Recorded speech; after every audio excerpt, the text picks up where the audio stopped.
Manfaat keberagaman mata pencaharian masyarakat Indonesia. Bismillahirrahmanirrahim. Assalamualaikum warahmatullahi wabarakatuh. Selamat pagi anak-anakku semuanya, kelas 4 yang sholih dan sholihah. Semoga kabar anak-anak hari ini dalam keadaan sehat dan anak-anak tetap semangat dalam belajar meskipun kita masih dalam masa pembelajaran daring.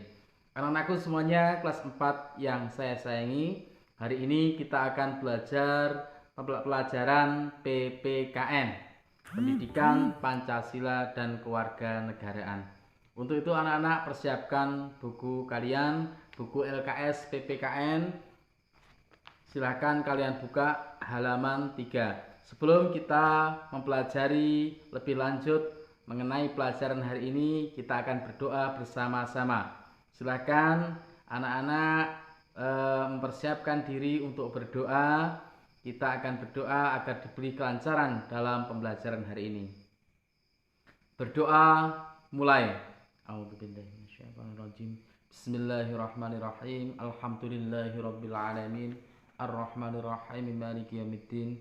Iyyaka na'budu wa iyyaka nasta'in. Ihdinas siratal mustaqim. Shiratal ladzina an'amta 'alaihim ghairil maghdubi 'alaihim waladdallin. Amin. Semoga dengan bacaan Ummul Quran tadi dapat menambah kelancaran kita dalam belajar hari ini. Anak-anakku semuanya, sebelum nanti kalian mempelajari pelajaran hari ini, alangkah baiknya anak-anak belajar dulu atau membaca dulu pembiasaannya, yaitu menghafalkan surat-surat pendek. Setelah itu anak-anak baru mempelajari pelajaran hari ini. Nah, anak-anakku semuanya, kita akan belajar untuk materi PPKN halaman 3. Anak-anak silahkan dibuka. Kita akan belajar tentang keberagaman masyarakat yang ada di Indonesia. Tahukah kamu yang dimaksud dengan keberagaman? Indonesia merupakan negara yang kaya akan keberagaman. Maksud dari keberagaman adalah adanya perbedaan dalam kehidupan.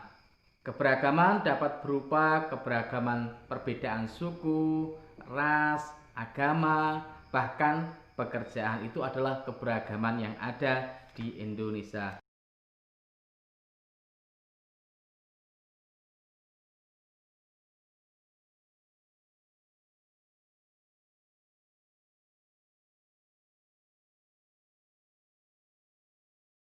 Selanjutnya anak-anak silahkan dibuka halaman 5. Nah, selain anak-anak memperhatikan penjelasan dari Pak Udin, nanti anak-anak silahkan menulis materi yang Pak Udin slide-kan di monitor HP anak-anak. Kalian ringkas di buku tulis kalian.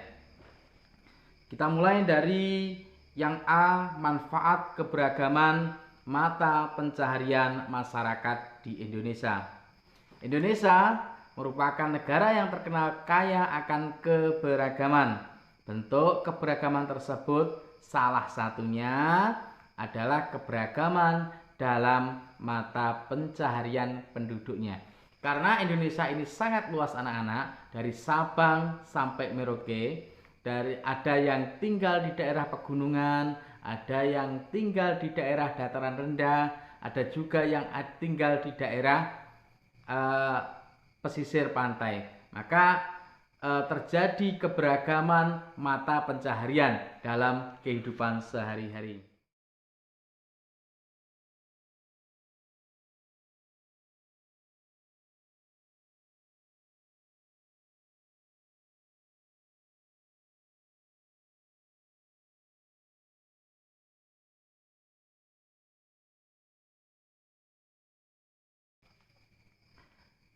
Kemudian, keberagaman mata pencaharian dapat disebabkan oleh perbedaan letak geografis seperti yang Pak Udin sampaikan tadi. Kemudian, cara berpikir dan kesempatan. Keberagaman mata pencaharian bukanlah hal yang buruk. Jadi, perbedaan mata pencaharian itu bukan hal yang buruk. Misalnya, Pak Udin sebagai guru, mungkin orang tua kalian ada yang sebagai polisi, ada yang sebagai petani, ada yang sebagai peternak. Justru karena adanya perbedaan tersebut menjadi suatu kekayaan Indonesia. Selanjutnya, berikut ini manfaat dari keberagaman mata pencaharian. Yang pertama, dari keberagaman tersebut memudahkan dalam memilih mata pencaharian. Kemudian, yang kedua, untuk memudahkan memenuhi kebutuhan. Yang ketiga, belajar menerima perbedaan atau toleransi. Karena jika banyak sekali pekerjaan yang ada di Indonesia ini, justru itu menjadikan kita lebih toleransi, lebih saling menghargai. Karena kita tidak bisa hidup sendiri, selalu membutuhkan bantuan orang lain. Seorang petani atau dia pasti akan membutuhkan bantuan, tidak bisa dia mengerjakan semua pekerjaannya sendiri. Mungkin dari pembajakan sawahnya dia membutuhkan bantuan orang lain, menanamnya juga membutuhkan bantuan orang lain, seperti itulah. Jadi dari belajar menerima perbedaan. Kemudian yang keempat, belajar saling menghargai dan menghormati perbedaan. Perbedaan di sini adalah perbedaan mata pencaharian. Misalnya, ketika kita bekerja sebagai guru dan tenaga kita adalah seorang dan tetangga kita adalah seorang petani, kita tidak boleh meremehkan pekerjaan guru atau petani. Jadi sikap saling menghormati antara satu orang dengan orang yang lain yang berbeda pekerjaannya itu sangat penting anak-anak.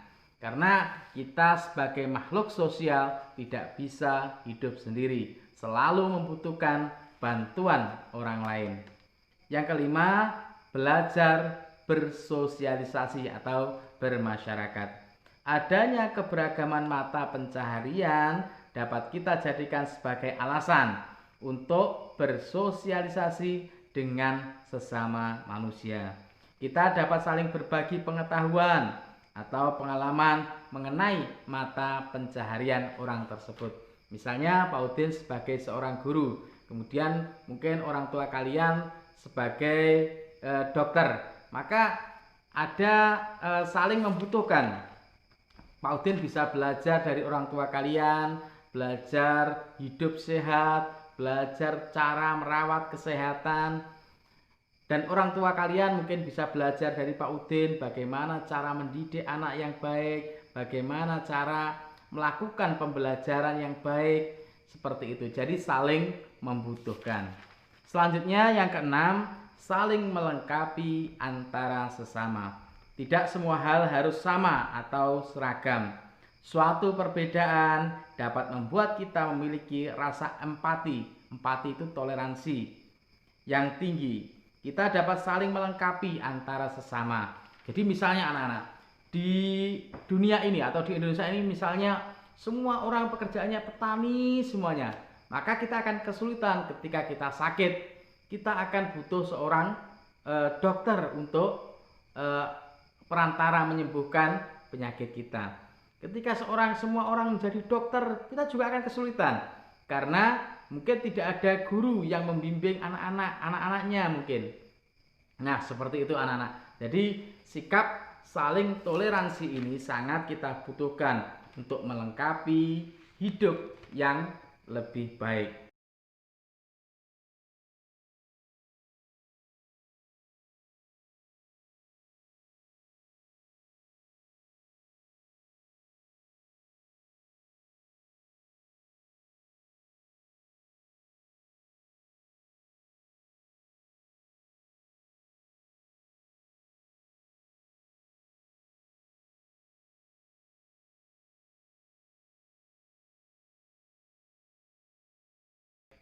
Selanjutnya anak-anakku semuanya, kelas 4, setelah kalian nanti membaca, memahami materi halaman 5 mengenai manfaat keberagaman mata pencaharian, kalian baca nomor 1, 2 sampai dengan nomor 6 itu.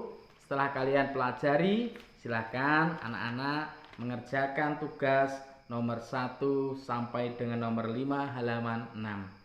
Mungkin ada kesulitan, jika ada kesulitan anak-anak bisa bertanya melalui WhatsApp pribadi Pak Udin. Nah, demikian anak-anakku semuanya, materi-materi yang Pak Udin slide-kan silakan kalian tulis di buku tulis kalian, dan evaluasi halaman 6 tersebut, ayo berlatih tersebut silakan kalian kerjakan. Hasilnya anak-anak kalian tulis di situ di buku LKS-nya. Nanti di minggu berikutnya semua LKS terutama LKS PPKN nanti akan Pak Udin coba cek, Pak Udin evaluasi pembelajaran kalian di rumah. Dan untuk hari ini silakan hasilnya kalian kirim di nomor WhatsApp Pak Udin. Demikian, jika ada penjelasan atau tutur kata Pak Udin yang salah atau yang kurang, saya mohon maaf. Akhirnya, wallahu muwaffiq ila aqwamit thoriq. Wassalamualaikum warahmatullahi wabarakatuh. Tetap semangat dalam belajar.